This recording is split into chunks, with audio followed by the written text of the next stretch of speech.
Welcome back into the Lions 24/7 podcast. I am Tyler Donohue. He is Sean Fitz. And for the final time here in 2021, following a Big Ten game, it is a post-game podcast edition of the Lions 24/7 podcast. Penn State falling on the road 30-27 in East Lansing. Michigan State scoring the first 14 points of this matchup, then taking advantage of some momentum-swinging moments in the late third quarter, fourth quarter to seize control of this one. Sean, 7-5 is the final result for a team that soared to 5-0 in a number 4 spot in early national rankings, and clearly falling far short of the expectations that we had midseason. 5 losses in the final 7 games, and for the first time since 03-04, it's back-to-back losing seasons in the Big Ten for consecutive years for these Nittany Lions. Yeah, just turning on a dime in that Iowa game, you can pin it down to one play, and that's where you find yourself starting the tailspin.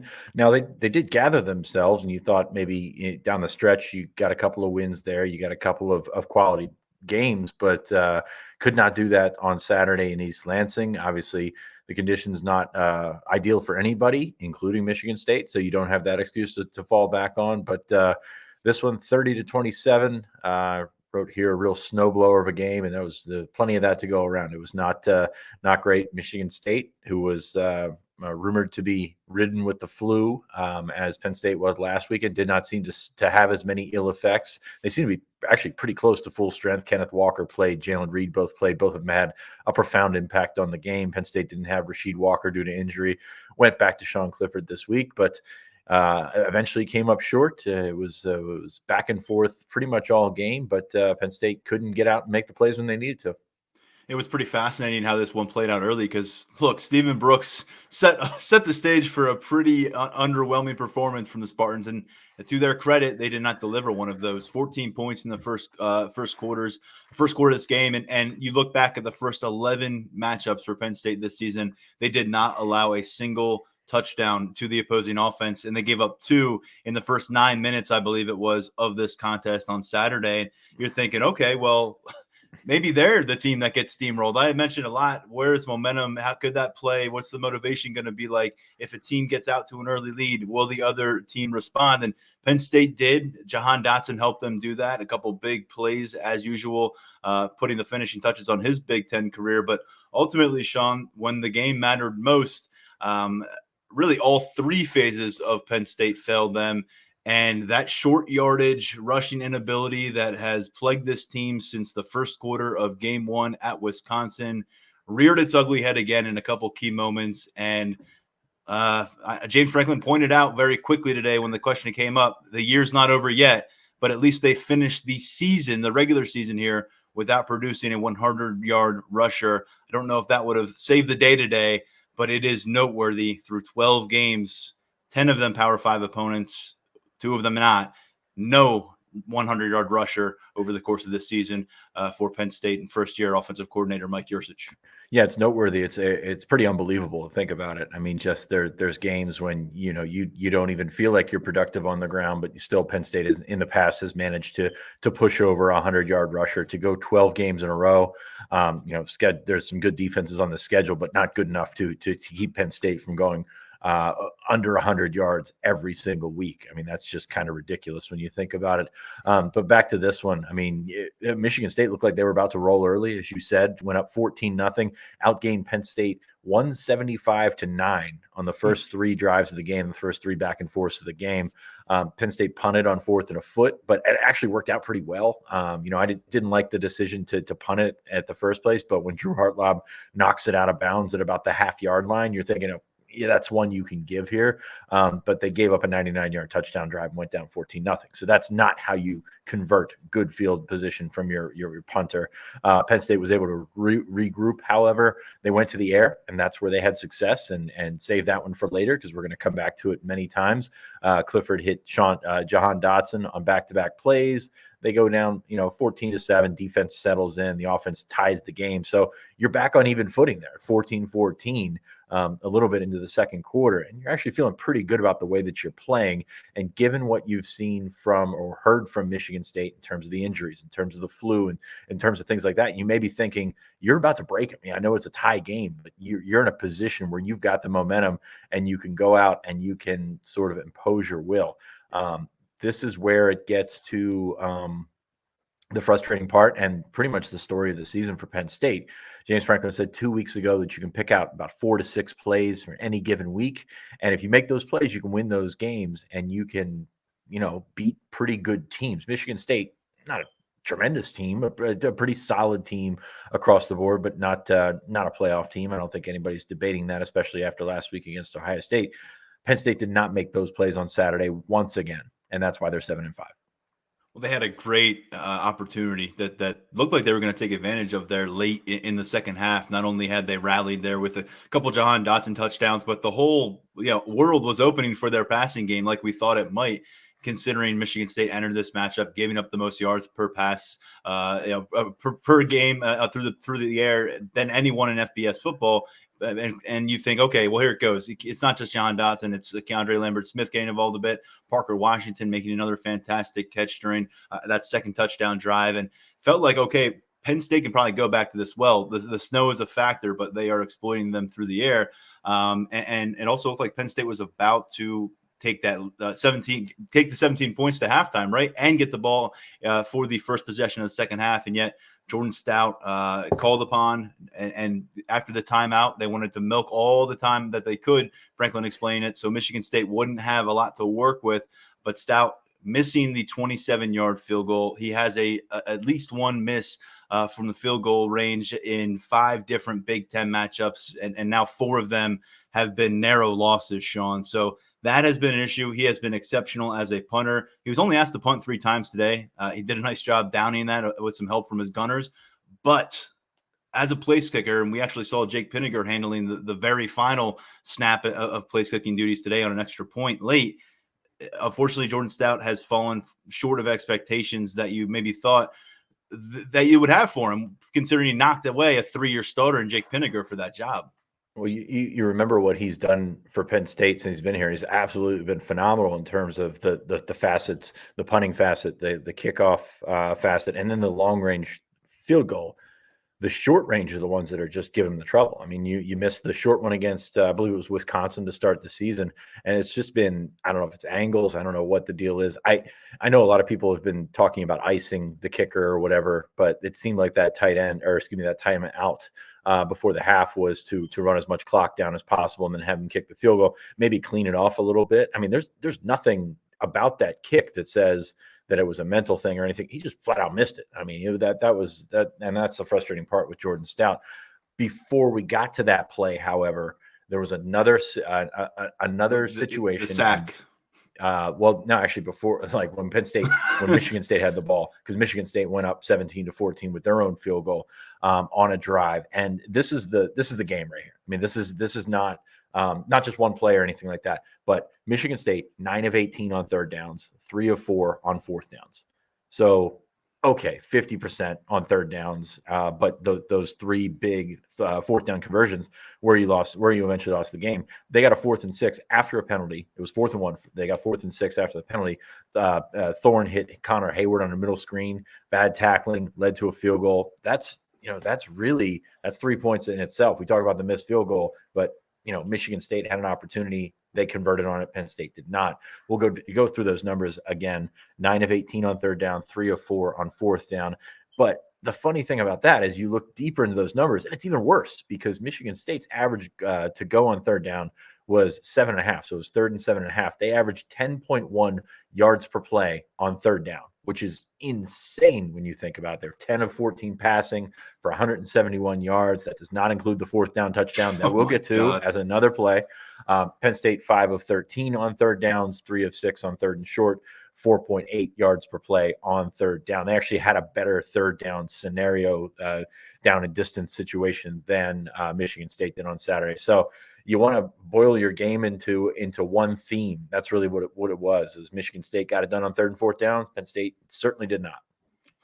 Those are some numbers. Those are usually the numbers that I throw up on this podcast and bring everybody down. But you did a nice job there. And I like how you note the 10 of 14 for passing for 171 yards. That's third down. That's not the 4th down 20-yard touchdown throw on 4th and 15. Which, wow, what a backbreaker that was. But these were the backbreaking moments, and it felt like so many of these third, fourth down situation, Sean, on both sides of the football, and deciding whether you're going to punt or how you want to approach a fourth and short or a third and short. A lot of that was happening between the 40s and determining who was going to control the field position. And I don't know how you could tell, by the way. Oh yeah, it's somewhere, I'm assuming somewhere in the middle of the field. It was very difficult watching through the snow, but ultimately we saw some aggressive play calls on each side of this contest. And I got to give Thorne some credit here. He did get his running back, and Kenneth Walker handled 30 plus touches today. But Thorne made those throws on third down, and they kept him clean. That's something that Penn State struggled to do with Sean Clifford in some key moments today. They were able to get after him, bring him down, force some ill-advised endings to some of those pass scenarios. Whereas I thought Peyton Thorne kept his eyes downfield, and things opened up for him. And he was able to find those guys. Connor Hayward had a huge play, as you said, I think on 4th and 6. But it was just kind of one play after the next, and you're wondering, hey, why can't the Penn State defense make a play? But we wondered if Peyton Thorne could rise up and make some plays himself today. And facing the snow and facing a Penn State defense that's done a really quality job all season long, I got to give their quarterback some credit. And Michigan State in this matchup during this recent series, when they have struggled against Penn State, it's because they have not gotten quality quarterback play. Yeah, and that's one that I will bring back a little bit to Penn State is you didn't get the pressure, no sacks today. There were a couple times when they got around Peyton Thorne, but as you mentioned, he was slippery. He got away. He was tough to bring down, even on design runs. He was tough to bring down. So credit to him for being a gamer and going out and doing that stuff. But no pressure. I'm not sure, and I wrote it down here a little bit later that Brent Pry seemed to be calling the game with the hope that the elements would really help him out. Penn State rushed 3 guys, rushed 4 guys, didn't really get all that much pressure there, and then maybe was hoping to get a slip, maybe get a ball tipped up in the air or something like that. They did get a pick 6, which is part of those plays.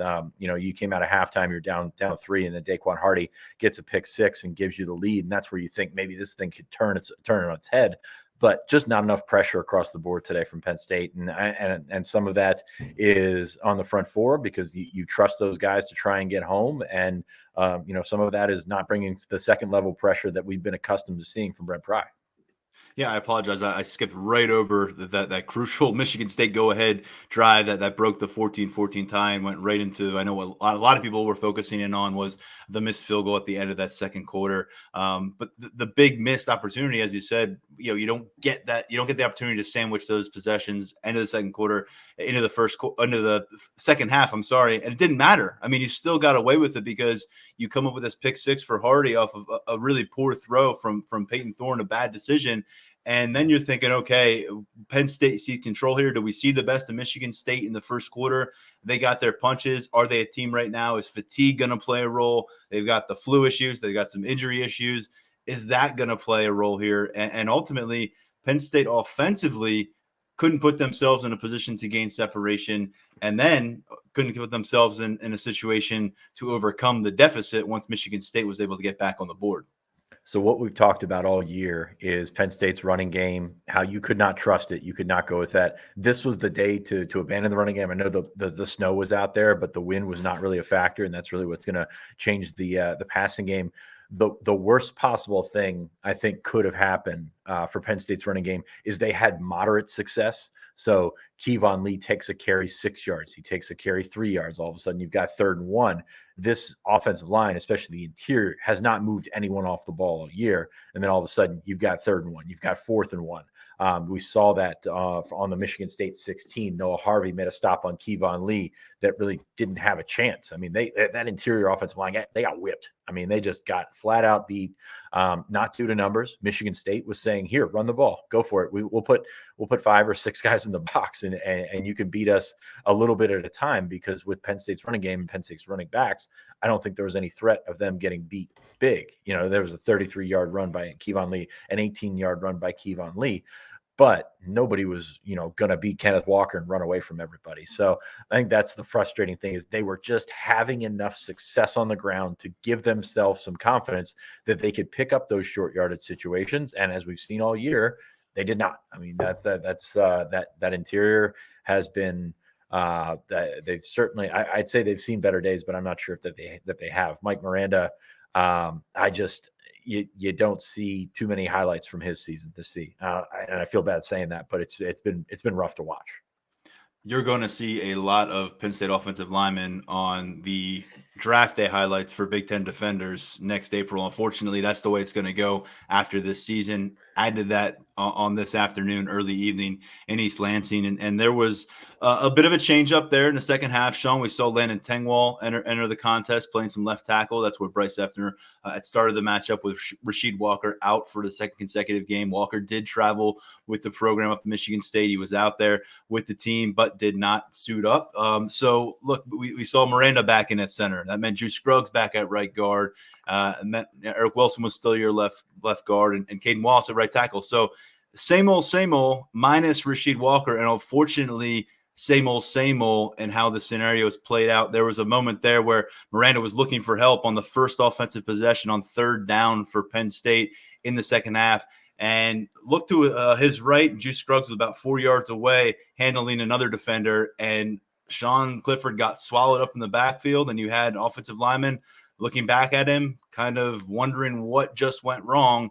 And, man, that has played out time and time again for Penn State. The communication issue, it feels like the interior going all the way back to the earliest stages of this Wisconsin matchup, just unable to handle some of these stunts. And for whatever reason, when that turns into a sieve, Sean Clifford right now, he's a bullseye, and he's a guy that just is not capable of carrying your offense as a runner. And, we saw that again today. Yeah, and he hangs on the ball too long. I mean, you've got that as well. I mean, he made a tremendous play at the very end. I think the frustrating part about watching this team week in and week out is you see elements of that tape from the Wisconsin game, as you mentioned, with the stunts and things like that. The Illinois game with the running game that trying to backfold and do some things where they force you to pursue, and that's been a problem for Penn State.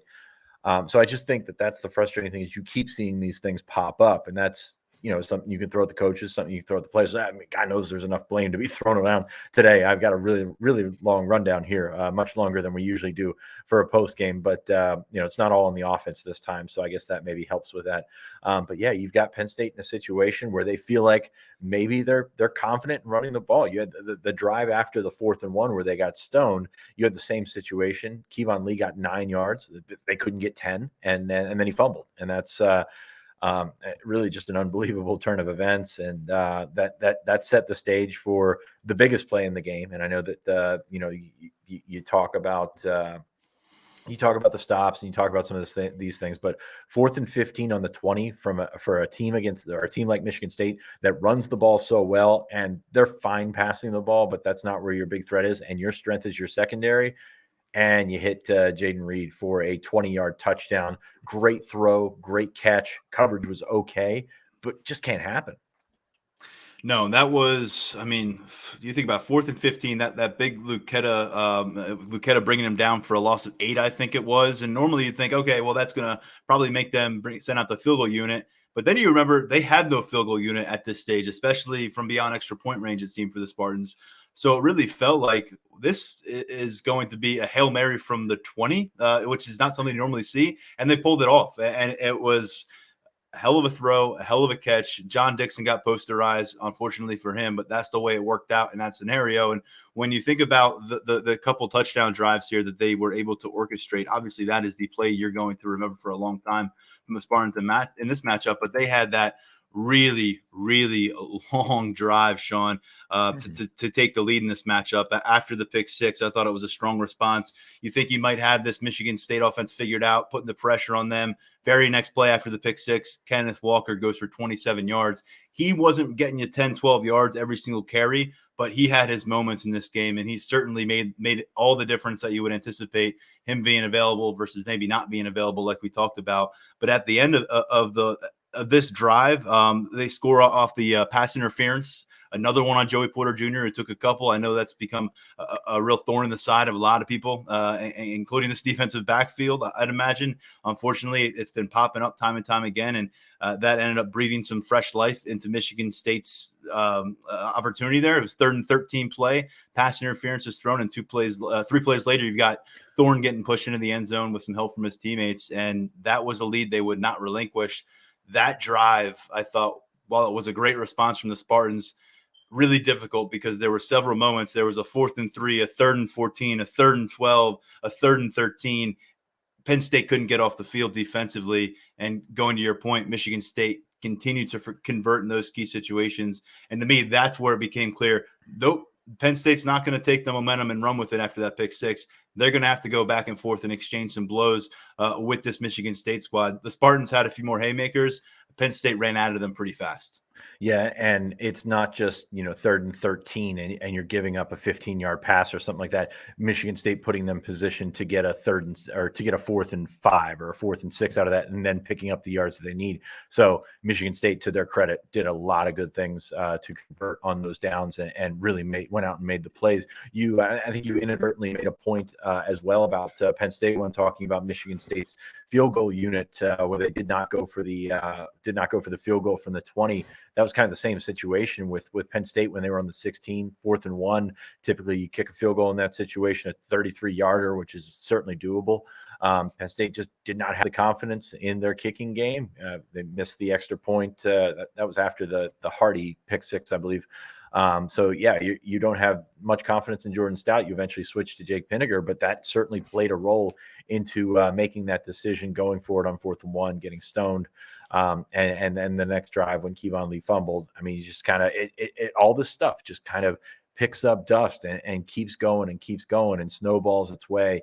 And then all of a sudden you've got basically a total collapse because you give up the 4th and 15 you give up a 20-yard score. Then John Lovett, who has turned into a liability. I feel bad saying it, but has turned into a liability for Penn State because he can't hold on to the football. Just basically diving into a pile, fumbling the ball, and there goes your clock. I mean, Michigan State didn't score, but there goes the opportunity that you would have had to get it back and to put yourself into a normal comeback situation. It was just a stretch of adversity that Penn State just couldn't dig itself out of. And at every turn, something was going wrong. And it was that 4th and 15 throw, of course, that was the ultimate backbreaker. But that follow that up directly by the fumble and to have that preceded, and that being the 4th and 15 touchdown, preceded by that 3rd and 1 fumble. And just moments before, you've got Kevon Lee getting stuffed again inside the red zone. You come up empty in the red zone again. And it just felt like, 4 to 6 plays, James Franklin said? Were they 0 for 4, 0 for 6 on trying to make those plays today? It felt like it. I mean, it's tough to say because you can lump the Hardy thing in there. You can lump the touchdowns to Dotson. The problem is that we're only going to see the plays they didn't make and lump them in there as plays they didn't make. So there were plays that they made. Getting back to 14-14 was huge. The pick six was there. But yeah, there were definitely more plays that Michigan State went out and made happen and Penn State did not. And that's your theme of the game right there. So and they also did hit the brakes. I mean, it was running downhill, running away from them, and at 30-20, you cough up the ball with that John Lovett kickoff fumble, and yet you come up with a stop. Kenneth Walker runs the ball 3 straight times, and he can't move the chains. And you gave your offense a chance. It took a while for them to score and get that touchdown late, but I think that was a nice, at least a response there from the defense to get the ball back and give your team a chance. But 4 minutes left, going from your own 23, and then starting up backed up on that drive with Sean Clifford, who went back from the abyss of an offensive possession to a touchdown with about 50 seconds to go. It just was too much. I mean, it was just too big of a hole to dig themselves out of in this matchup, Sean. And it was surprising to see them face a 10-point hole because it just felt like a game where Penn State, one way or the other, I just had a feeling they were going to handle their business. And maybe that's because I picked them to win by 11. So I was giving them the benefit of the doubt. But the further and further along it went, I was thinking, if this Michigan State team was supposed to show up and not be ready to go, well, they didn't get the memo because they showed up and they made the plays they needed to. And ultimately, in the clutchest moments of this matchup, they looked like the 10-win team. Penn State looked like a 7-win team. Las Vegas got this one wrong, and so do we. Yeah, and the thing about that, Penn State hasn't had an avalanche collapse like that. They've had bad games. I mean, they've been a bad football team at times this year, but it hasn't been where you just stack up missed opportunity or turnover or something like that. And, that's kind of what happened today. And it got away from them. You mentioned the late stop turning into a touchdown, a touchdown drive. We haven't seen a ton of that either this year. I mean, the complementary football aspect has been very much off for Penn State. So that's been frustrating to see. But you've got a situation there, and I'll go back to the offense because it's probably the easiest ones to go after. But Penn State's a passing team. Penn State is a team that has had all of its offensive success, which has been fairly limited. Let's be honest here. You put up some stats afterwards that this has not been a very good offense, but when they've been clicking, it's been big plays through the passing game. They did that with Jahan Dotson in the first half. I thought Parker Washington played a good game. Brenton Strange got back involved today. So some good things from the passing game. And then you just get a little bit of confidence in that running game, which is obviously subpar, especially going against a team like Michigan State that runs the football so well. And you just completely abandon it for 2 straight drives. And you can't do that. Mike Yurcich has got to know better than that. Yeah, Jahan Dotson, 8 catches, 137 yards, 2 touchdowns, 11 targets according to the official stat sheet. I don't think he had enough for Parker Washington. 5 targets, 4 catches for 60 yards. Felt like there was some opportunities left on the table for his day. There's a lot of involvement for Kevon Lee here, Sean. 20 total touches on the day for him. He got to, let's say, 112 total yards with those touches. Practically nobody else out of that offensive backfield was utilized. But this is a team, Michigan State, doesn't matter who they were really playing this year. They were lit up downfield, and you saw it happening again in the second quarter as Penn State was starting to pile up their own points, I guess, late first, early second. I don't know. That was a question that was asked a few times in the post game. Why did he get away from going downfield with the pass attack?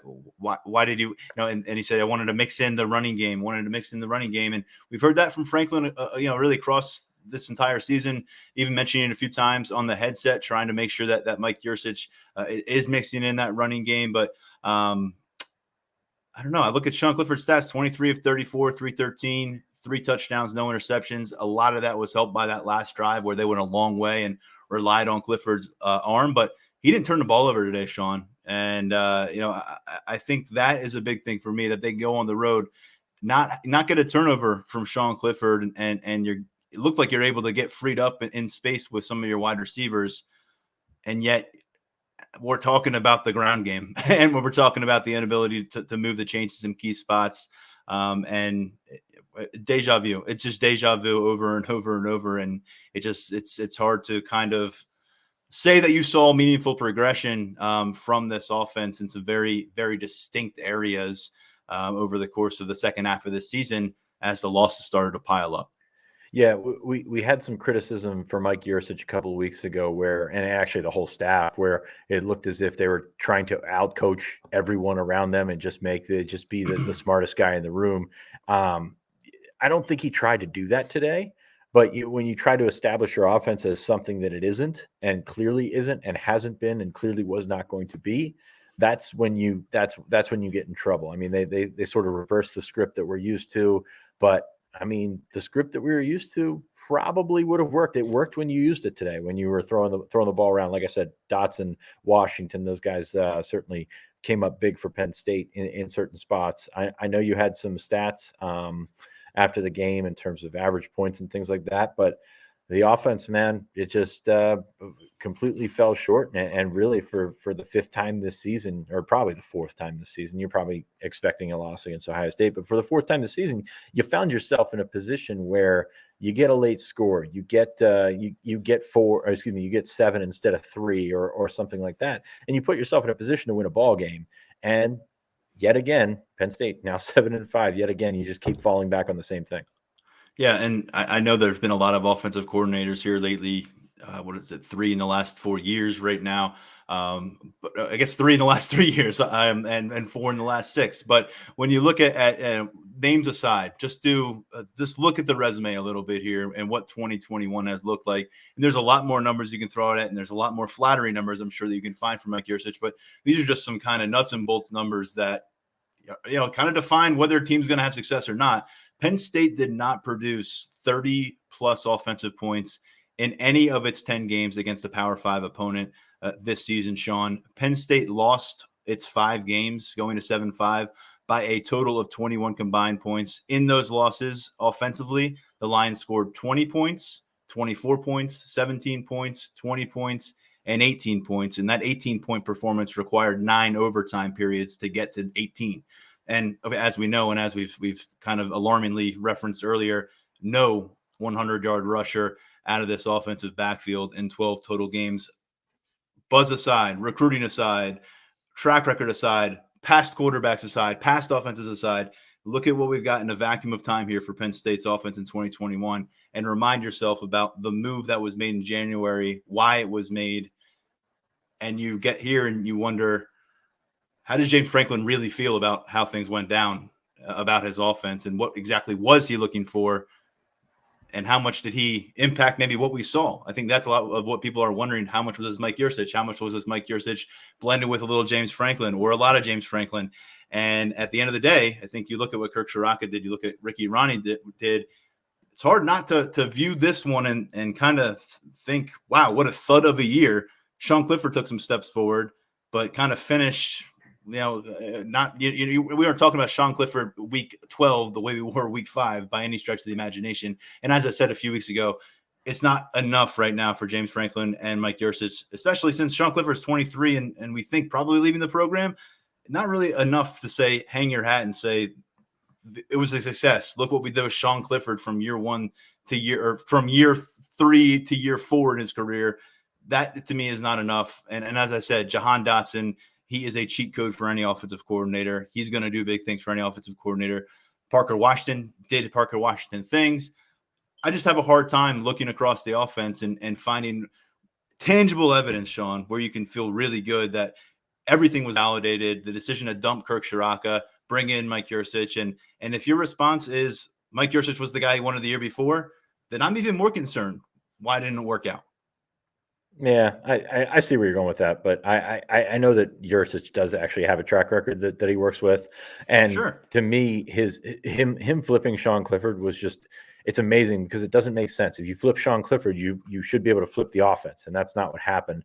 So I'm not sure what the answer is there, and I think you're going more big picture than I'm looking at. But what I'm looking at here is you got a 7-5 football team that's lost 4 games, 4 one-possession games, and those are, for a team that has a defense as good as this team, that's where it falls back on Mike Yurcich right there. And of course, it's got to fall back on James Franklin.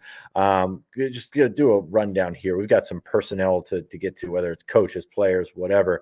But starting, I guess we'll start with Yurcich. We already did that. But Franklin, they weren't ready to go. And that's an indictment on that guy. You talk about the contract extension and all that kind of stuff. And, you're coming off of a shutout win and things like that. But you went down 14-0 on the road to a team that, there's been a lot of things swirling about their health. And did you read too much into that? Did you pay too much attention to the flu stuff and start preparing for, situation L and K down the line instead of A and B with Kenneth Walker and Jalen Reed? So, I mean, it's really a tough, there's plenty of things that I think you come across with Franklin, but it's going to start with, you went down 14-0 in a game that, you probably should have been on even footing for most of that time. And if you're on even footing in the first quarter, you're probably having a different conversation at the end of the game. So that to me is my big thing with Franklin.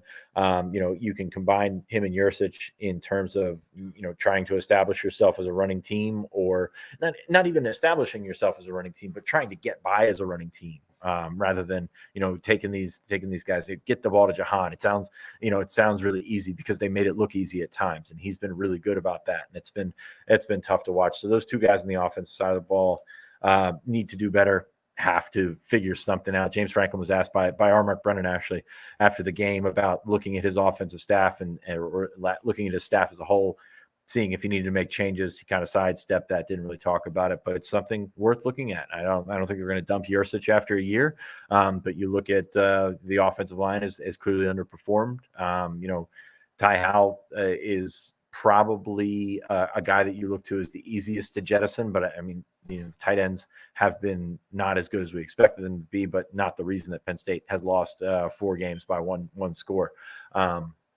Going beyond that, Brent Pry, as I mentioned earlier, maybe coached against the conditions or with the conditions. There wasn't as much pressure, maybe trying to let the quarterback make a mistake. He almost got it to work. I mean, it did work with a pick six, but then it busted, late in the game. Really came back and you play these close games and you find yourself in situations where your margin of error is much smaller than it should have been because your offense can't put points on the board.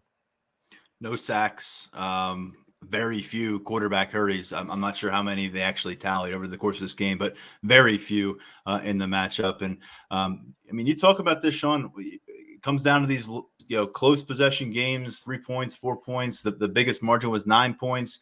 I think that's going to lead a lot of people after those kind of matchups to look at the very top, and it's James Franklin and a lot of folks coming out of this one. If you were waiting to see what happened against Michigan State to determine whether you were in favor or against of James Franklin sticking around for a 10-year contract, it's probably the wrong conversation to have. But I mean, isn't this ultimately a referendum on James Franklin? Hey, the contract is there. Clearly the stability is there. He's got the security, but isn't the expectation across the fan base right now that it's going to be a very difficult look in the mirror in the next few weeks and potentially a very awkward introductory to the offseason coming off of a season like this? And I say awkward because of the conversations that are going to be required with a lot of these seniors who may want to stick around, some of them, a lot of these coaches, not a lot, but a few of these coaches who James Franklin was very excited to bring on board in the past year or two. And those are the kind of conversations that I know James Franklin at 5-0 probably didn't dream he'd be having in December, but that's really what it's going to require, isn't it?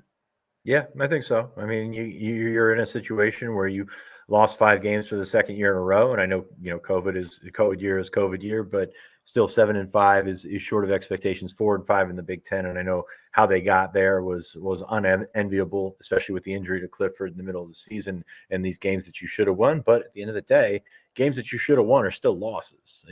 That's really, when you look back on it, there's not much you can do to change that and spin that and find yourself going off in another direction.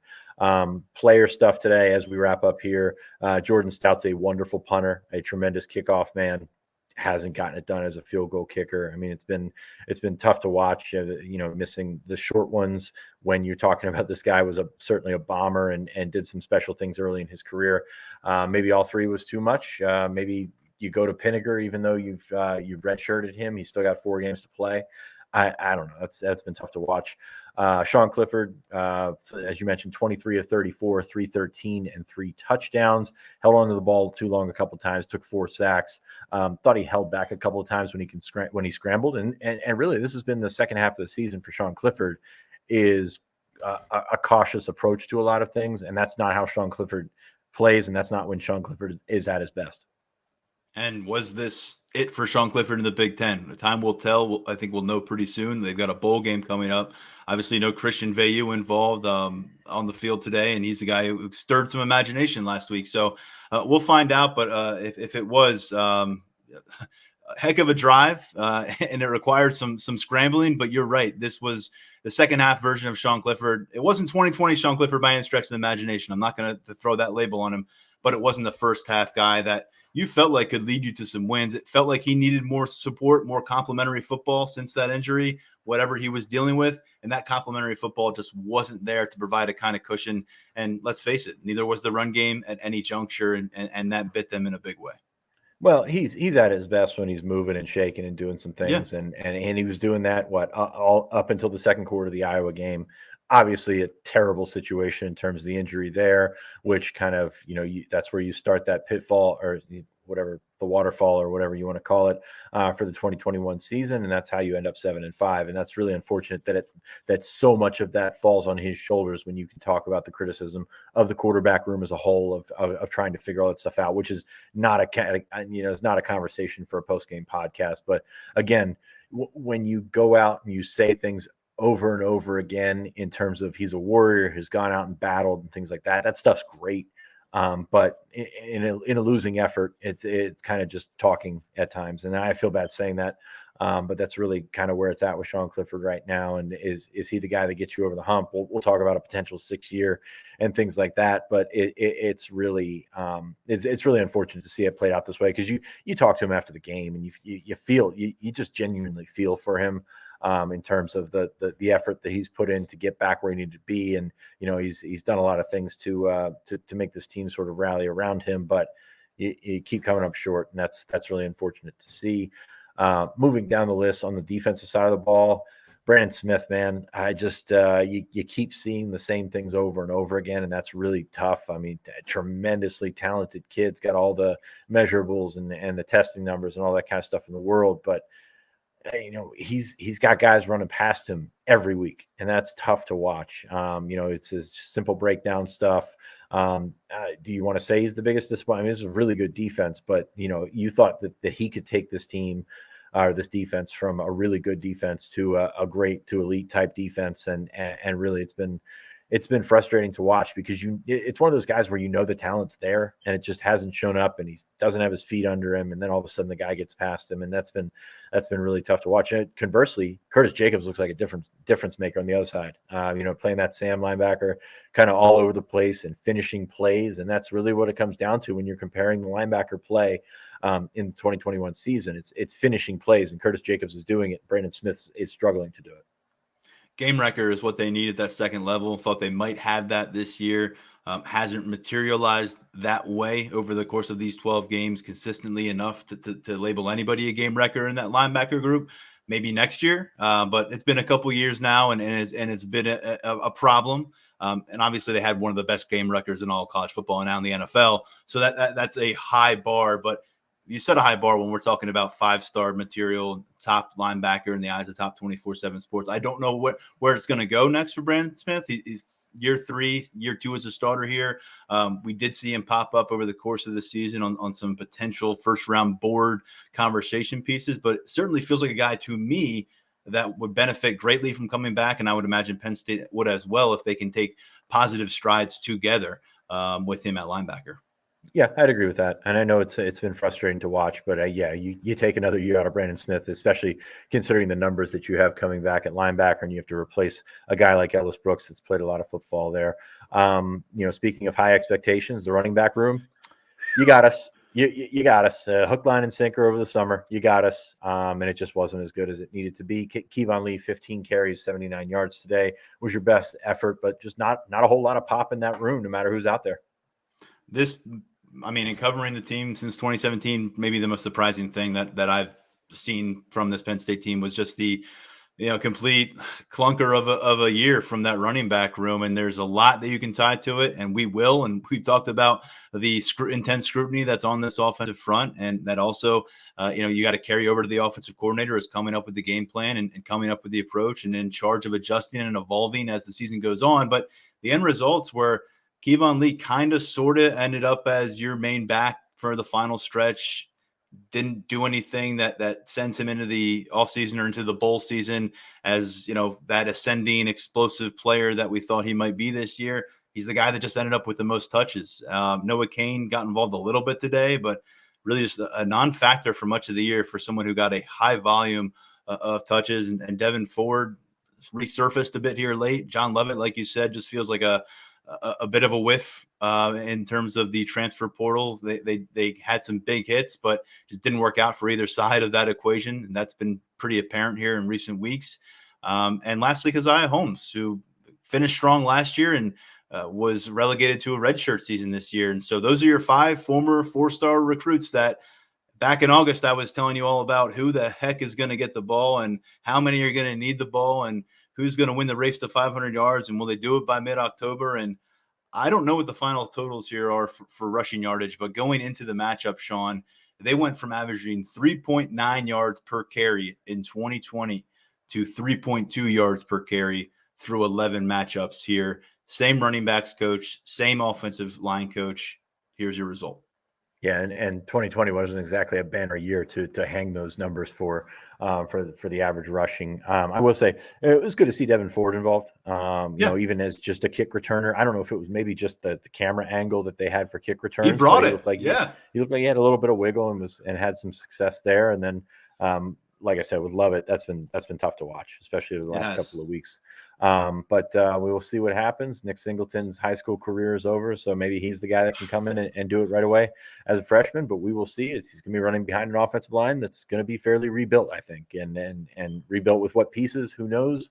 It's hard to say. I will say, from the offensive line struggles, and this is just a first look, haven't looked at the tape or anything like that, most of that was interior. I thought the tackles were actually okay. There was one time that I tweeted that Bryce Effner is going to need some help, and I think Bryce Effner, if he is a tackle for Penn State, will need some help. But Caden Wallace, I thought, bounced back. Landon Tengwall, when he was out there, was okay. You don't want to have those 4 sacks, obviously, on your person, but some of that can be attributed to Sean Clifford. Ending on a higher note, Kalen King made some plays today. I thought Jalen Reed came out, was big in a blitz to force the 4th down that eventually ended up as a touchdown. So I guess that's probably a double-edged sword right there. Brenton Strange was involved again, and we'll go out on a high note. Jahan Dotson, I think everybody's going to miss Jahan Dotson. He's been absolutely phenomenal for Penn State. 8 catches, 137 yards, 2 touchdowns, and he's still not a Biletnikoff finalist, which is just absolute crap. But here we are.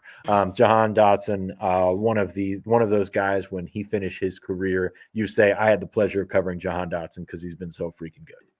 And we have, and that goes back to his high school career. I did not think it would end up this way, but always been a great guy to deal with. Look, we'll talk to him before the bowl and all that, but this is certainly the farewell tour at this point for Jahan Dotson.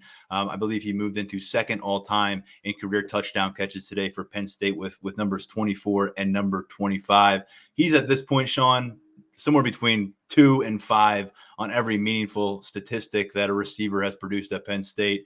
And he has just come so far from freshman year. Unfortunately, felt like there was room to get him involved more today. Maybe he would have gotten 200 yards receiving.